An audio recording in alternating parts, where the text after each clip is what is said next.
slicing leftover lasagna when my nephew ran in, backpack bouncing, cheeks red from the Pittsburgh wind.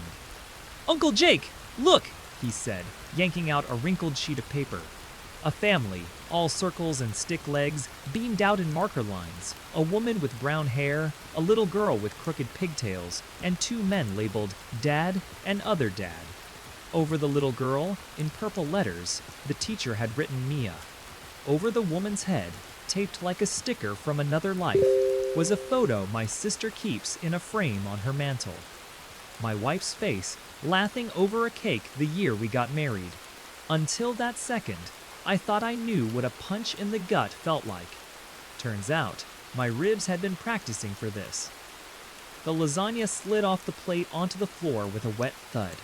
My sister, Lauren, said my name. Jake? Like it was a first aid trick. I nodded, because nodding is what you do when the roof lifts in a storm and you can see the sky. "Where'd you get that?" I asked my nephew, kneeling so I wouldn't fall.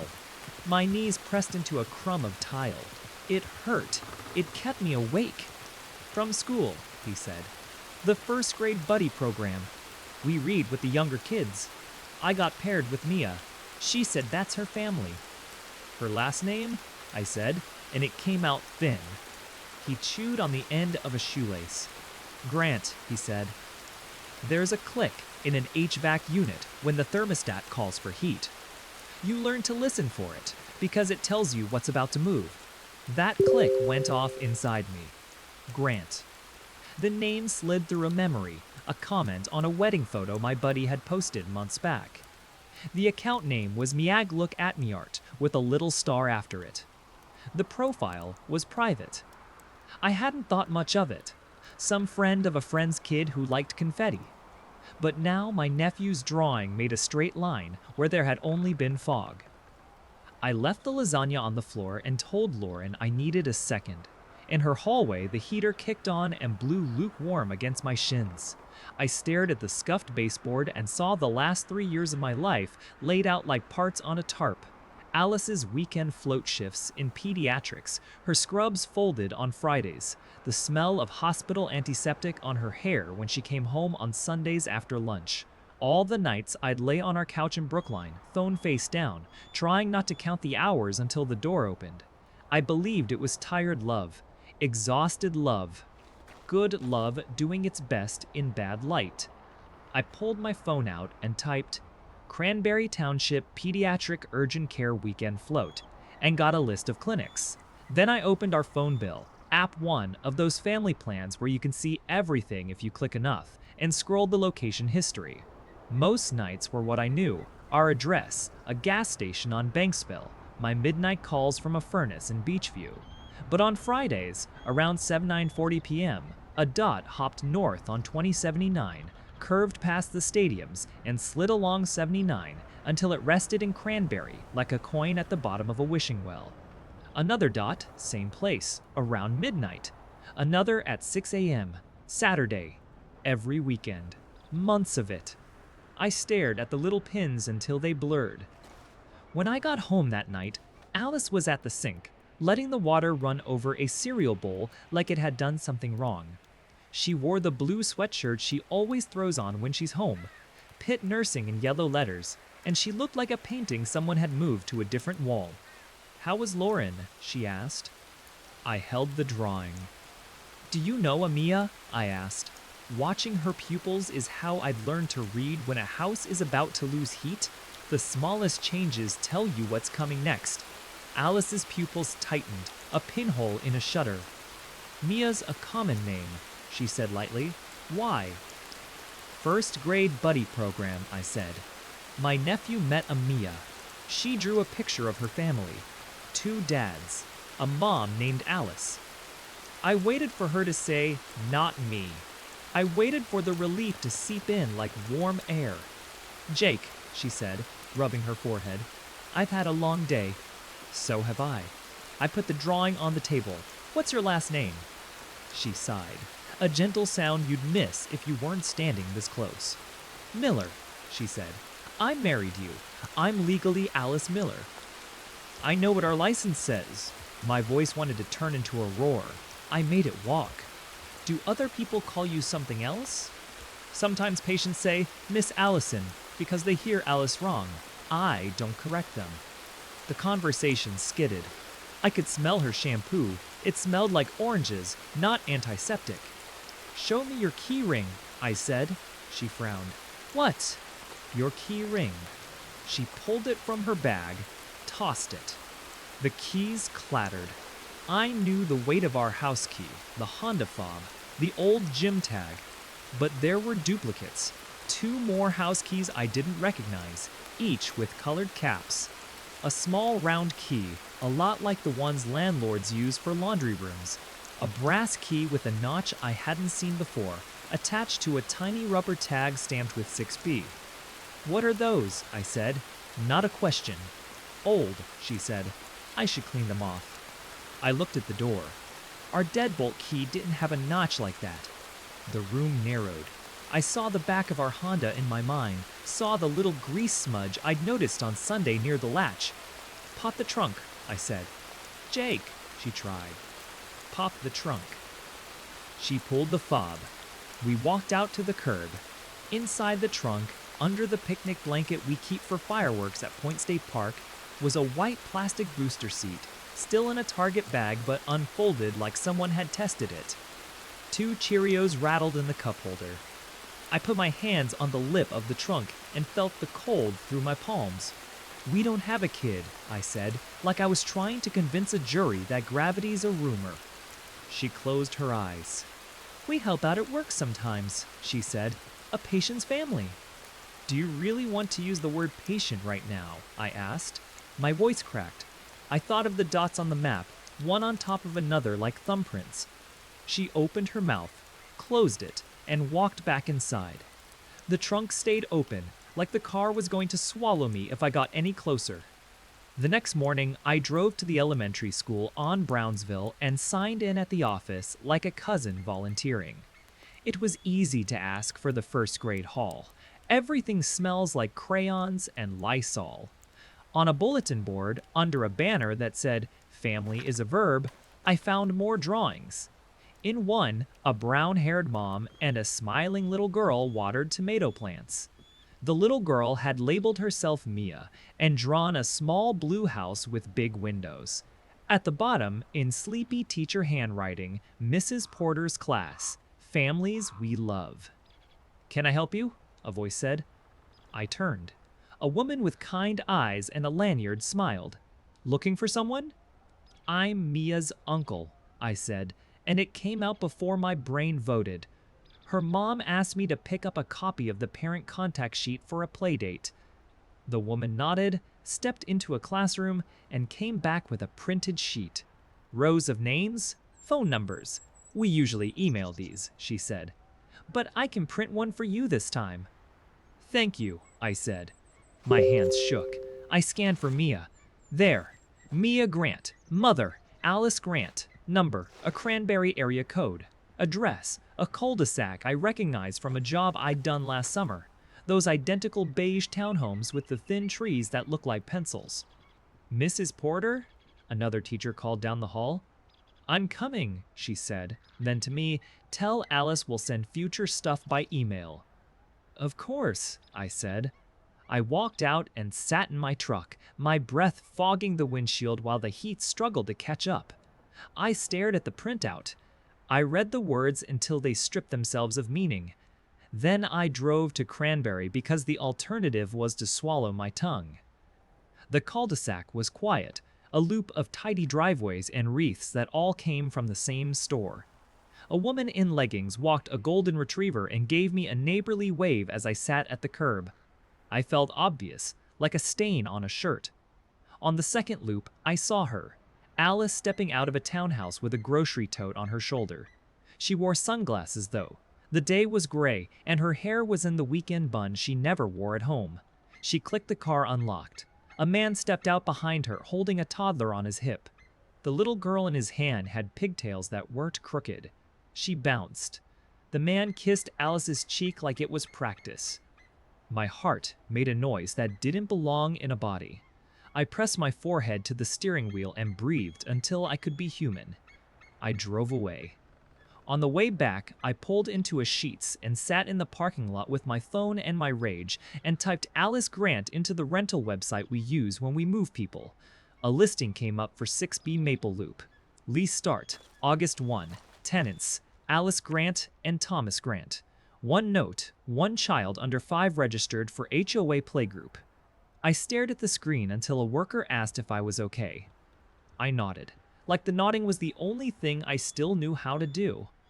That night, Alice came home smelling like oranges again. I set the parent sheet on the kitchen table. I set the lease printout on top of it. I put my phone down with the map app open to a trail of pins to Cranberry. Then I put the booster seat on a chair like an extra guest. She looked at the items like I'd laid out a surgical tray. "What is this?" she said, voice flat. "Evidence," I said, instantly hating the word, because this wasn't a courtroom. This was a house where we used to fall asleep with our feet touching in August heat.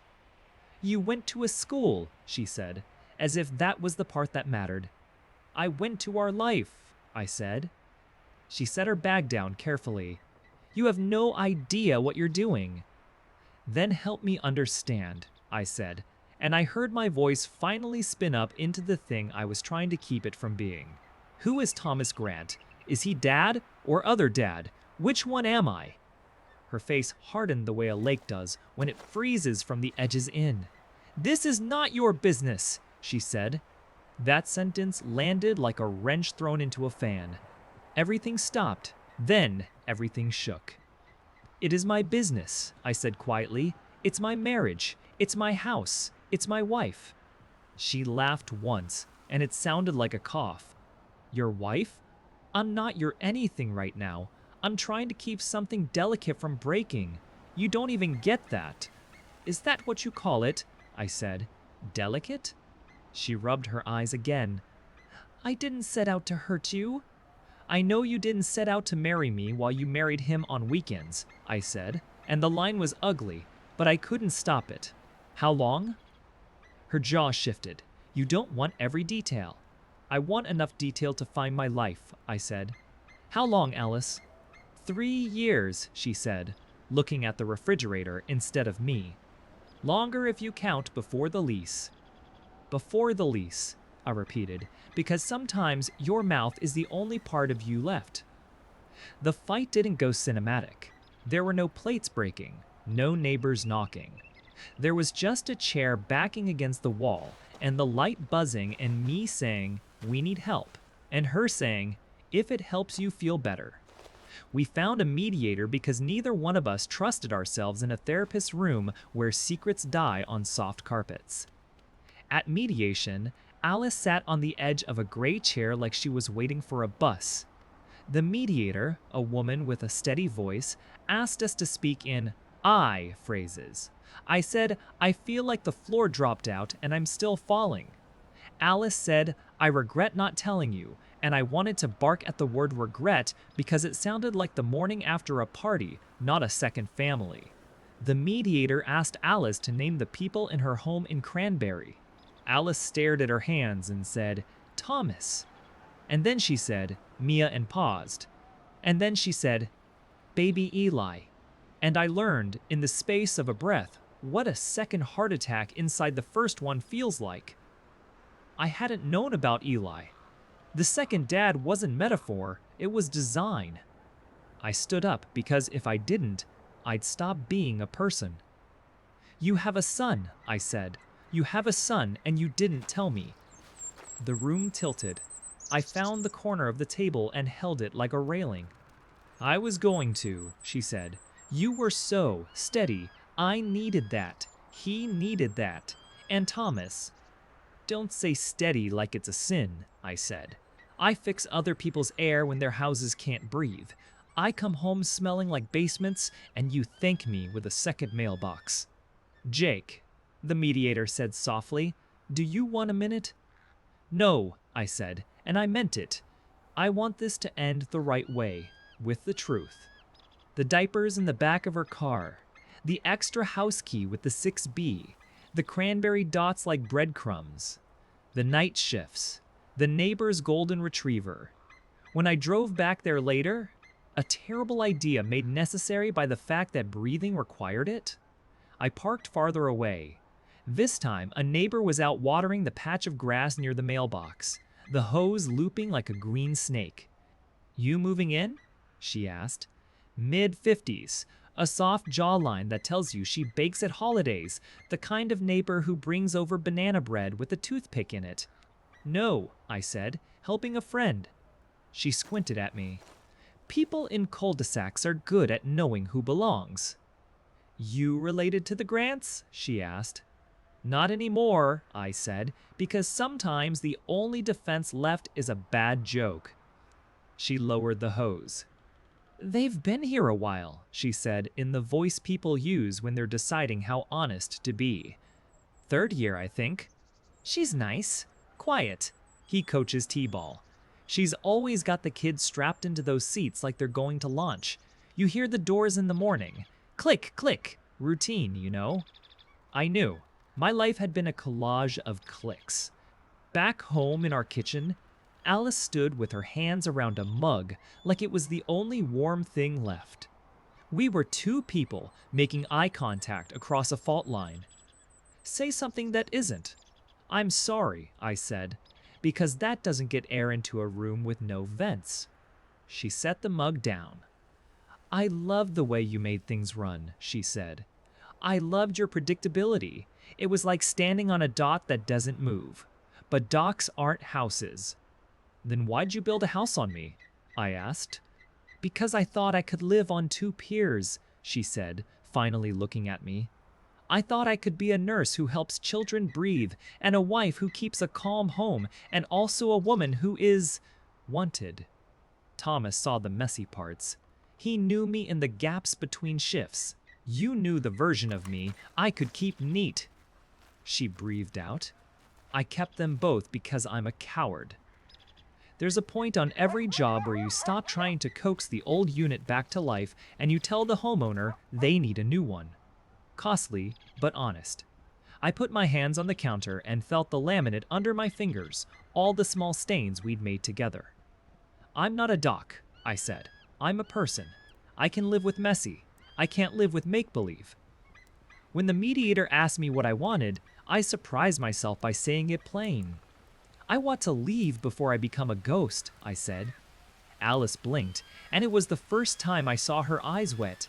Not an ugly cry, not performative, just a soft failure of a dam. We split the house. I took fewer dollars than my pride would have preferred and more than my heart thought it deserved. I found a small brick duplex in Dormont with a garage that smelled like oil and grass seed. I bought a rolling ladder and hung pegboard like a guy in a magazine. I told my boss I'd like to be more than the guy they sent to crawl spaces. He laughed and asked if I wanted to run a crew on the north side. "No," I said. "I want to start one." He grinned. "You breaking up with me?" "No," I said. "Graduating?" The first job my own logo showed up to was a busted heat pump in Bloomfield. The second was a ductless install for a couple who argued about where the remote should sit and then laughed at themselves. The third was a church fellowship hall that smelled like coffee and dust. I hired Manny, a kid who'd shadowed me 2 summers, and Nora, who could run a line set through a crawl space faster than anyone I'd seen. On Tuesdays, I took the long way home down Liberty just to watch the river flex. The anger didn't vanish. It spread out. It became something I could walk around instead of something I wore. When Cranberry appeared on the highway sign, my knuckles tightened, then loosened. I ran into Trisha, that neighbor with the hose at Home Depot one afternoon. She paused, recognized me from somewhere it would take her a minute to place, then said, "You the friend of the Grants?" "Something like that," I said. She squeezed my arm like a mom who'd seen a bad game and said, "She's not good at goodbye." And I let that sentence sit in me like a nail I wasn't sure I wanted to pull. We did one last mediated session to finalize the paperwork. In the waiting room, the TV showed a weather map and a bright sun icon over Butler County. Alice wore her hair down. She looked like the photo on my sister's mantle, and like a stranger and like a dozen ordinary mornings. When it was our turn, she said she'd like to keep her name on the house until the sale closed. I said fine. She asked if I'd like the ceramic pie dish her aunt gave us. No, I said, smiling at myself for being petty. Give it to someone who bakes. She almost smiled back, then didn't. The mediator slid the documents over, and we scribbled the end of a life with our legal names. In the parking lot, I felt a stillness settle, the kind you get when a blower finally quits whining. She walked toward me and stopped where the lines made a white T on the asphalt. You were good, she said. Everything else was my mess. It wasn't an apology, it was a small, honest thing. I was quiet, I said. Sometimes quiet looks like good. Sometimes it looks like absence. She nodded. He's not better than you, she said, which was exactly the sentence that lets you know there's no prize here. He's just him. She hugged herself. I hope you get the version of life that keeps you warm. I'm in heating and cooling, I said. I'll manage. A month later, on a job in Squirrel Hill, a client's mother sat at the kitchen island while I explained why her vents were whistling. Everybody wants air to move, she said. They forget they have to make a path. I wrote the phrase on my clipboard. I taped it up in the shop next to the list of filter sizes. On Saturdays, I woke up without a looming cranberry dot in the back of my head. I went to my sister's for pancakes and helped my nephew build a fort out of couch cushions. He asked if I'd come to career day. Can I bring a sheet metal screw and a story? I said. Bring whatever makes kids go, wow, he said, solemn as a doctor. I still keep the drawing. I folded it along its creases and put it in the back of my toolbox, next to the Allen keys that always go missing. Some days it hurts like I stored a live wire there. Some days it feels like proof I survived something I once would have sworn I couldn't. When I open the box at a job and see that purple word, Mia, I say her name in my head like a blessing for a kid who didn't ask to draw adults' lies. I hope she grows up in a house where grown-ups say the whole truth the first time. I hope every room she lives in breathes. We sold the house on Brookline. I left the paint chips color taped to the basement wall in case the next people wanted to know what each room used to be. Harbor fog, linen white, winter wheat.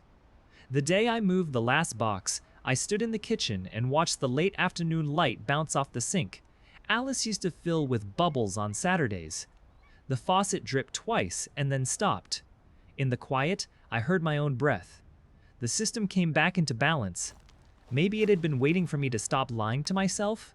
Maybe it was always going to even out once I made a path. People ask me, sometimes, if I'd have stayed if she'd chosen me. The honest answer is, I don't know, and I'm not sure that's the right question. What I know is that someone living two lives doesn't really live in either. You spend your mornings apologizing to one house for the night you gave another. You spend your nights promising the moon you'll be there when the sun's already up somewhere else. I don't want to be somebody's dusk.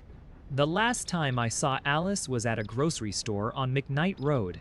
She was alone, hair in that weekend bun. Our carts approached like trains on parallel tracks. She looked tired, the way all parents look tired. I looked tired, the way people who start small businesses look tired. We both smiled because we were in public. Hey, she said, soft as yarn. Hey, I said, how's your crew? Learning to move air, I said. How's your dock? She understood. Floating, she said. She touched the edge of my cart. You were right, you know. About what? The vents. You have to make a path. In the truck, I put my forehead on the steering wheel again, just for a second. Then I started the engine. On the way back to the shop, I caught all the green lights on Banksville, which almost never happens. I rolled down the window and let November in. The city looked like it had washed its face. If you ever find yourself staring at a crayon drawing and wondering where your life went, here's what I learned. You are not a dock, no matter how steady you've trained yourself to be. You are not a vent, no matter how much air moves through you. You are a person. You deserve to breathe in the house you call home. 2 questions for you. If you've made it this far, where is the line between stability and disappearing, and how do you know you haven't crossed it? If someone asks you to forgive a second life, would your peace be the price? If you want more stories like this, stick around, leave a comment, and subscribe. Your voice keeps these rooms warm.